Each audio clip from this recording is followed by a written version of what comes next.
No mês passado eu comentei aqui a respeito de um grupo virtual que eu mantenho com a Bárbara do Beijo Barbárie e o Matheus do Literato Brasileiro. Todo mês a gente se reúne num grupo de WhatsApp para poder discutir um livro que a gente lê em conjunto, os três. E o livro desse mês, que foi me apresentado por eles dois, inclusive, era um livro que eu não conhecia, mas o autor já estava na minha lista há bastante tempo, que é o Aldous Huxley. O livro é O Macaco e a Essência. E o que eu devo dizer a respeito desse livro? O autor, como eu falei, já estava na minha lista há bastante tempo, mas eu queria começar com O Admirável Mundo Novo, que eu acho que é o livro mais conhecido dele, mas aconteceu que não foi esse livro, e ele sempre estava na minha... Eu até citei isso no Instagram. Eu sempre dizia que ele estava na categoria de um autor que eu nunca li, mas que eu já gosto, né? Por algum motivo eu achava que eu ia me dar bem com a escrita dele, com as histórias que ele traz. E esse daqui me comprovou, pelo menos a princípio, a minha teoria, já que foi o primeiro que eu li dele, mas eu adorei, gostei muito sim dessa história aqui. E foi até bom porque eu não já pego de imediato a obra mais conhecida ou mais famosa do autor. Então, por exemplo, se eu não gostar do Admirável Mundo Novo, não vai ser um choque tão grande, o que, caso eu não gostasse, talvez me prejudicaria até em ler outras coisas dele, porque eu ia ficar um pouco desapontado.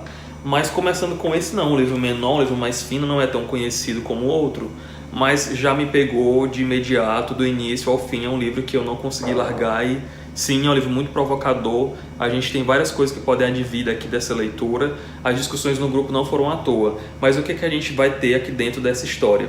Aqui a gente vai ter, na verdade, uma história dentro da história, né? É uma distopia, a gente está falando aí de uma civilização, de um mundo pós-Terceira Guerra Mundial, onde muita coisa não deu certo, e as coisas lá estão numa situação bem diferente, bem conturbada, bem problemática.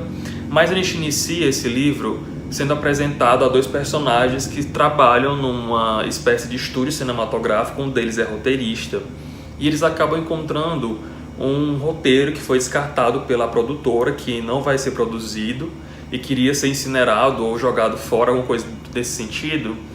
E esse é o roteiro que é chamado de O Macaco e a Essência. Então, logo depois desses dois primeiros capítulos, que não levam acho que 30 páginas, a gente vai ter acesso ao que seria a escrita original desse roteiro, né? O que está dentro desse roteiro que eles encontram no começo do livro. Essa história desses dois personagens, elas não retornam mais em nenhum momento.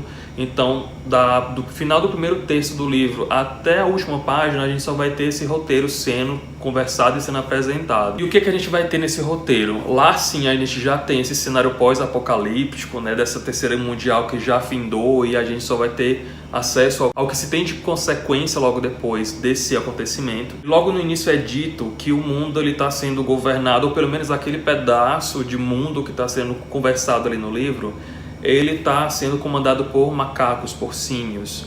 E tem dois grupos distintos que se duelam, uma espécie de confronto. E eles colocam personagens históricos conhecidos e famosos, como por exemplo Albert Einstein, como Louis Pasteur, como o Daniel Faraday, como se fossem peças ou, sei lá, animais ou ferramentas que são usadas por esse grupo de comandantes, ou seja, por esses símios. Mas o que a gente percebe logo na sequência é que na verdade isso é só uma alegoria, né? Que na verdade não existem macacos ou símios como por exemplo no Planeta dos Macacos. E sim, esse é o resultado de pessoas que são animalizadas, né? Que são bestializadas depois desse mundo que está totalmente adverso, que está numa situação bem inóspita, logo depois desse ataque por vírus e por bombas atômicas e por uma série de outras coisas que deixam-se os homens numa situação bem complicada, e não só complicada, como meio que naturalizada também. Eles agem de uma maneira muito animalesca, muito violenta e muito extremista. A história ela se concentra então num pedaço mais ao norte da Califórnia, né? Então é ali que a gente vai ter todo o desenrolar da trama. E vai chegar então um navio de redescoberta, né, dito no livro dessa forma, dessa nova América por um grupo de neozelandeses, ou seja, essa guerra que houve, ela não acometeu o mundo inteiro, né? A gente teve pedaços sim que foram mais atingidos, né, que sofreram mais, e a consequência maior foi justamente ter esse cenário de destruição das características sociais vigentes, digamos assim. Então, quando esse grupo chega, né, nos Estados Unidos, a gente vai ter ali dentro daquele navio uma série de profissionais. A gente tem um botânico, a gente tem um engenheiro, tem um psicólogo, né? Tem uma infinidade de profissionais. E logo no início eles começam a procurar e também pesquisar a vida ou então traços dessa doença, desse vírus que dizimou boa parte da humanidade, e um deles é pego, né? Ele é sequestrado, né, por esse grupo de humanos, né, de pessoas que estão vivendo ali nos Estados Unidos, e é dessa forma que a gente é apresentado pela rotina de vida, né, dessas pessoas, com os olhos desse neozelandês que vai chegar ali e vai estranhar logo tudo de imediato, porque não é nada do que ele pensava, não é nada de como ele estava acostumado lá na Nova Zelândia. E isso é bem chocante, porque a princípio a gente percebe que há uma distinção, há uma espécie de divisão social que não está muito bem clara, né? A gente só sabe que tem mulheres e homens trabalhando ali numa função bem operacional, em condições extremamente precárias, e o chefe deles que acompanha o trabalho, ele é meio que endeusado, né? Ele está num pedestal, ele está numa posição claramente mais acima do restante das pessoas. Então há um choque inicial entre esse personagem, o Dr. Poole, com os caras que estão ali, as pessoas que estão ali, e ele percebe que todas elas são meio estranhas, né? Elas querem o fim dele, elas querem matá-lo, e ele não entende o porquê. Até mesmo porque aparentemente não há uma distinção muito clara, né, dessas pessoas com ele, com a figura do Dr. Poole, mas há sim um tratamento diferente, né? As mulheres são tratadas diferentes, e há aí um principal ponto que é chave nessa história, que é justamente a maneira como as mulheres são tratadas ali dentro daquela sociedade.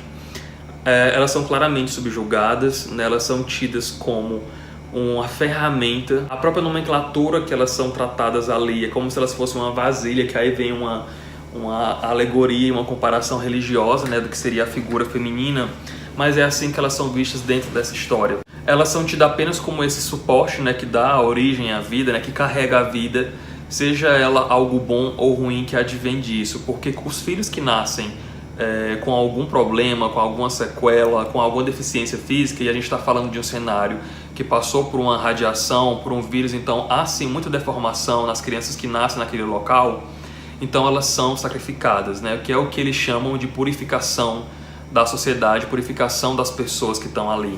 E essas mães sofrem, né? Elas têm um sentimento muito grande pelos filhos, né, que elas carregam durante muito tempo na barriga, e logo que eles nascem, elas têm que passar por esse ritual, né, por essa limpeza étnica. E os governantes, os mais poderosos, acabam, né, mantendo esse comportamento, mantendo esse ritual. E não só isso, elas são de fato punidas, né? Inclusive as crianças, né? As meninas participam de uma espécie de catequização, na verdade não só as meninas, né? Todas as crianças participam disso. E elas adoram, né? São ensinadas a adorar um Deus que não é bem muito um Deus, né? Que na verdade é um demônio, uma espécie de figura demoníaca mesmo, né? Tipo uma besta mesmo, como eles são seres animalizados, né? A própria figura que eles adoram também é mais animalesca.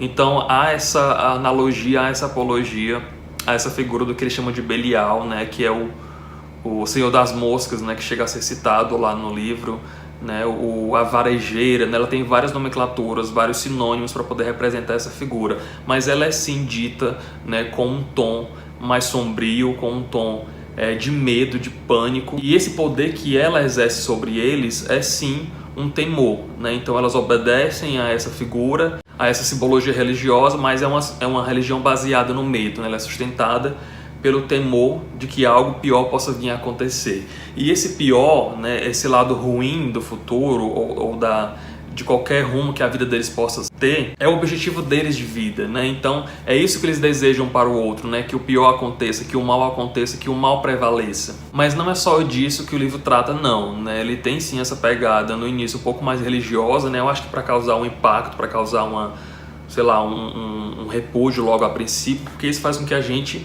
se implique mais naquela história, né? Então a gente se assusta e aquilo vai fazendo com que a gente tenha mais interesse em conhecer o que está ali, né? O que de fato eles estão apresentando. Mas logo depois a gente vai perceber que o autor, ele faz uma crítica à própria humanidade como um todo, ao próprio progresso, né? Aos meios de manufatura, aos meios de produção, a maneira como o homem ele usa os recursos naturais, né? Como ele trata o ambiente no qual ele vive, a própria estrutura social na qual ele está inserido, né? As relações de poder, como é que elas se dão. E principalmente uma questão que eu achei muito importante nesse livro é a maneira como é tratado o estrangeiro, né? E aqui eu não digo somente o estrangeiro de nação, né? Porque a gente tem neozelandeses chegando nos Estados Unidos e há esse choque cultural a princípio, né, lá no início da história. Mas não só disso, né, eu me refiro também àquele estrangeiro de pensamento, né, de ideologia, de comportamento, daquela pessoa que não compactua do que você acredita, do que você acha que seja o certo, do que você acha que é o padrão, do que deve ser seguido, né? Porque isso acontece.